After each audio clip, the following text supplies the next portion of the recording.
Halo semuanya, apa kabar? Jumpa lagi di channel Rumah Pojok 88. Oke, seperti biasa ya, setiap 2 minggu sekali di hari Minggu aku bakalan upload video. Dan ini adalah video pertama di tahun 2025. Sebelumnya aku mau ngucapin ya, selamat tahun baru untuk semua teman-teman yang udah dengan setia subscribe channel ini. Gimana nih libur akhir tahunnya? Teman-teman pada pergi kemana? Kalau aku pergi pulang kampung untuk nengok keluarga dan orang tuaku.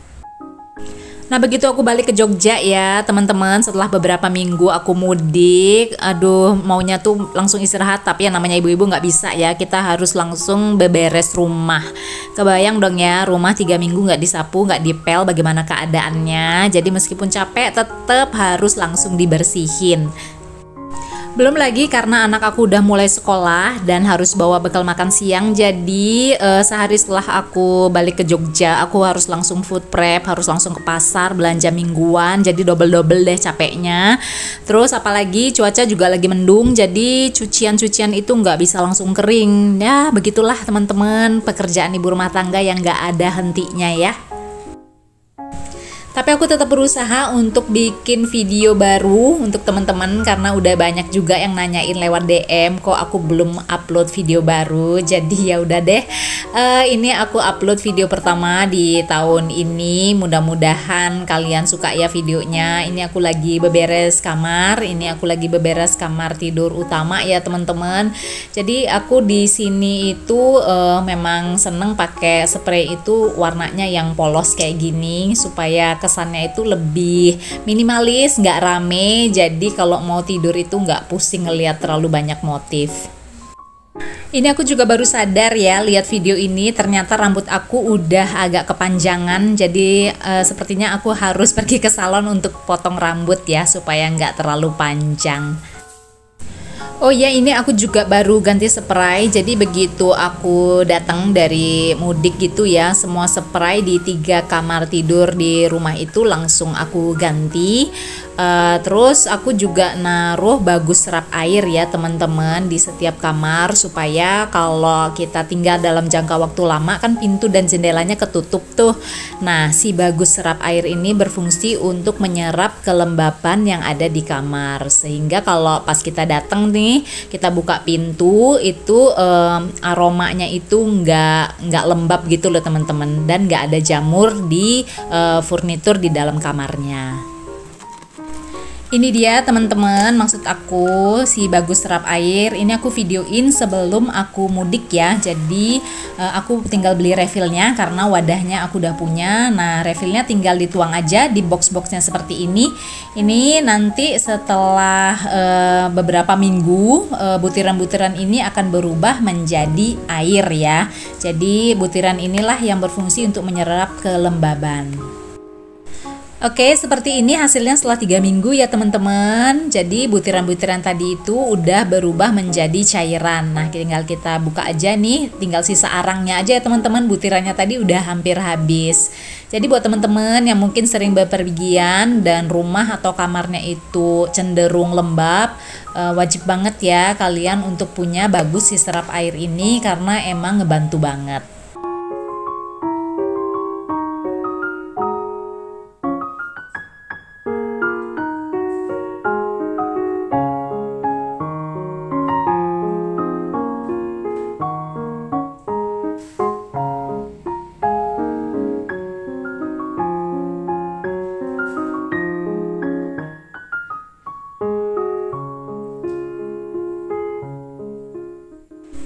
Oke, selanjutnya aku mau ngelapin seluruh bagian luar dari kitchen setku ini ya teman-teman.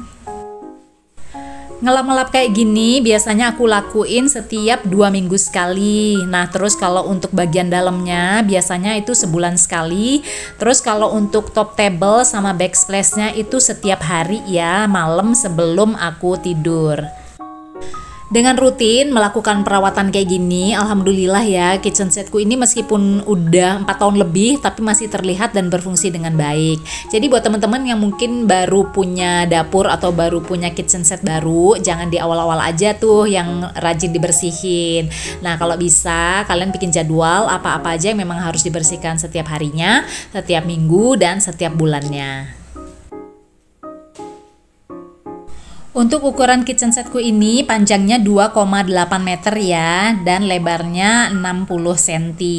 Nah, untuk bahannya sendiri aku pakai bahan multiplex yang dilapisi dengan HPL.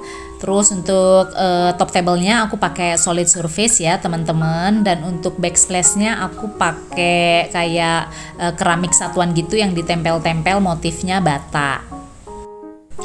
Saran dari aku, kalau kalian mau bikin kitchen set, bener-bener pastiin ya bahwa semua laci-lacinya itu fungsional, bukan cuman sekedar buat nutupin tumpukan-tumpukan barang yang kalian punya. Karena punya kitchen set terlalu besar juga bakalan effort ya untuk ngebersihinnya. Jadi aku sebelum bikin kitchen set ini udah mastiin setiap kabinet itu isinya apa-apa aja, jadi nggak ada space yang mubazir.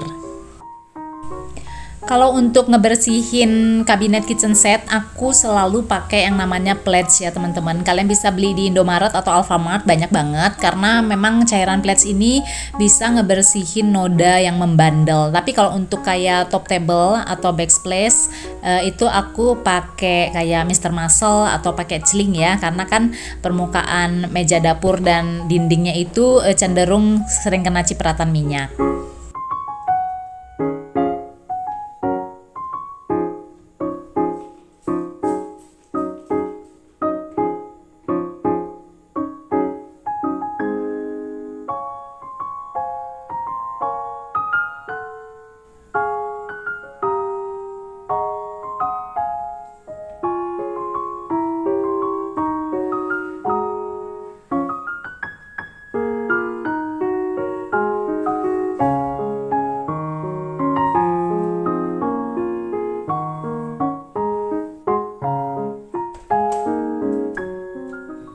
Oh ya, aku mau cerita sedikit tentang liburan mudik aku kemarin ya. Jadi aku pulang ke Bali teman-teman, karena orang tua dan keluarga aku itu semuanya tinggal di Bali.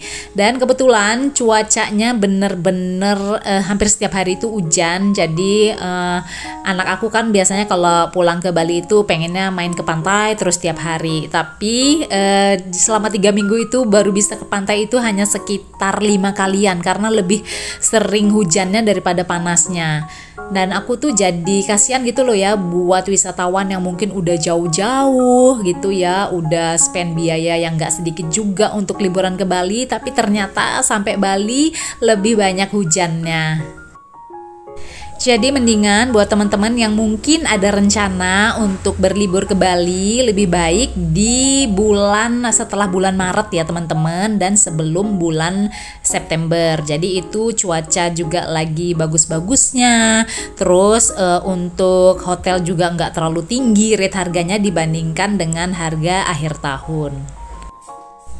Banyak yang bilang ke aku ya, wah enak banget kalau mudik ke Bali. Ya gimana ya teman-teman, emang sih Bali itu enak gitu ya, memang indah banget alamnya. Cuman aku bener-bener ngerasa Bali itu udah semakin crowded, semakin macet di mana-mana. Apalagi jalan di Bali itu kan kecil-kecil.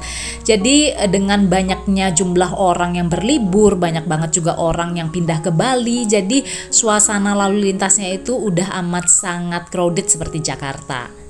Sebagai orang yang lahir dan besar di sana, aku ngerasain banget perbedaan drastis ya antara Bali zaman dulu dengan sekarang. Ini bener-bener ngebuat apa ya, kasihan sih penduduk aslinya sana juga lama-kelamaan gak betah ya, karena setiap keluar rumah harus berhadapan dengan kemacetan yang gak manusiawi sih menurut aku ya. Bayangin jarak 3 kilo bisa kita tempuh dalam waktu 30 menit. Kebayangkan lama banget, bahkan mungkin lebih cepat kalau jalan kaki.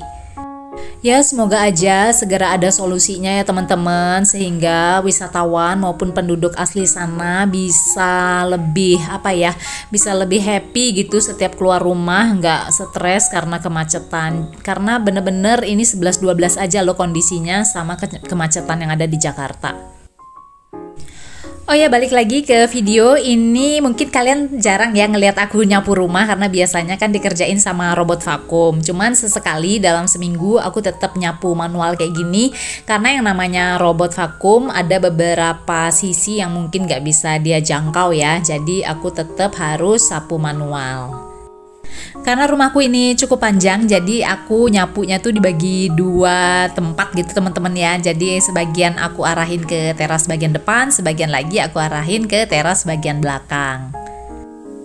Kalau kalian biasanya nyapu atau bersihin rumah itu berapa kali dalam sehari? Kalau aku cukup sekali aja ya teman-teman. Biasanya sih aku lakuin selepas aku selesai masak dan nganterin anak sekolah.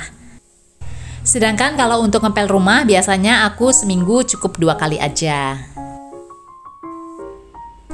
Oke, setelah kelar dengan bersih-bersih rumah, aku sekarang mau unboxing paket-paket yang baru aja datang. Ini aku yang pertama mau buka paket isinya matcha ya teman-teman, matcha powder. Jadi aku suka banget setiap ke cafe gitu selalu order.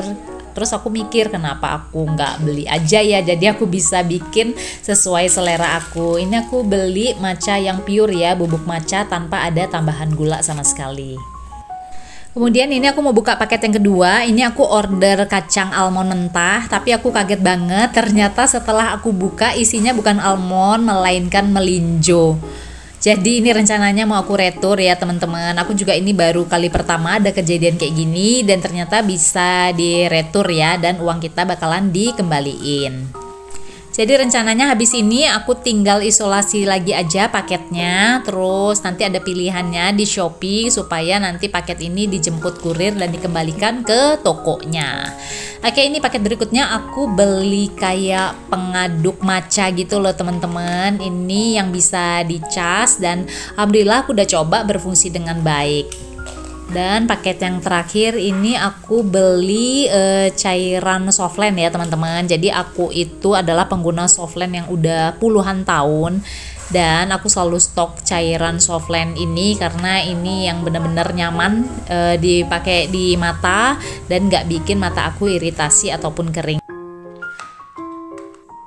Sekarang saatnya kita coba yuk bikin matcha latte kesukaan aku. Ini aku beli dari produknya Biru ya. Ini benar-benar murni dengan grade yang bagus. Jadi kita hanya perlu sedikit kayak gini teman-teman. Karena kalau kebanyakan nanti dia terlalu pahit. Terus aku juga pakai sedikit gula dan aku tuangin air hangat. Terus tinggal kita aduk deh pakai si whisk ini.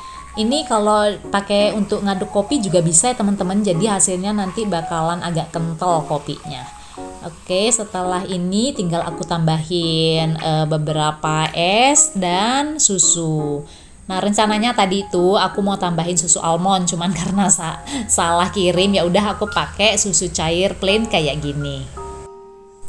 Matcha ini bisa dikonsumsi setiap hari ya teman-teman dan aman banget. Jadi ini selain baik untuk kesehatan, rasanya juga enak menurut aku. Dan setelah aku coba bikin sendiri, rasanya itu sama persis seperti yang biasa aku order di kafe-kafe.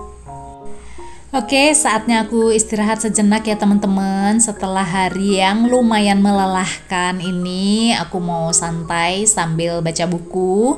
Kalau kalian lihat ya, itu ada kucing tetangga yang selalu setia nemanin aku di halaman belakang. Oke, terima kasih banyak buat teman-teman yang udah nonton video ini hingga selesai. Semoga kalian terhibur dan ada manfaat yang bisa diambil ya. Jangan lupa klik like, comment, share, dan subscribe ya. Sampai jumpa di video berikutnya. Dadah!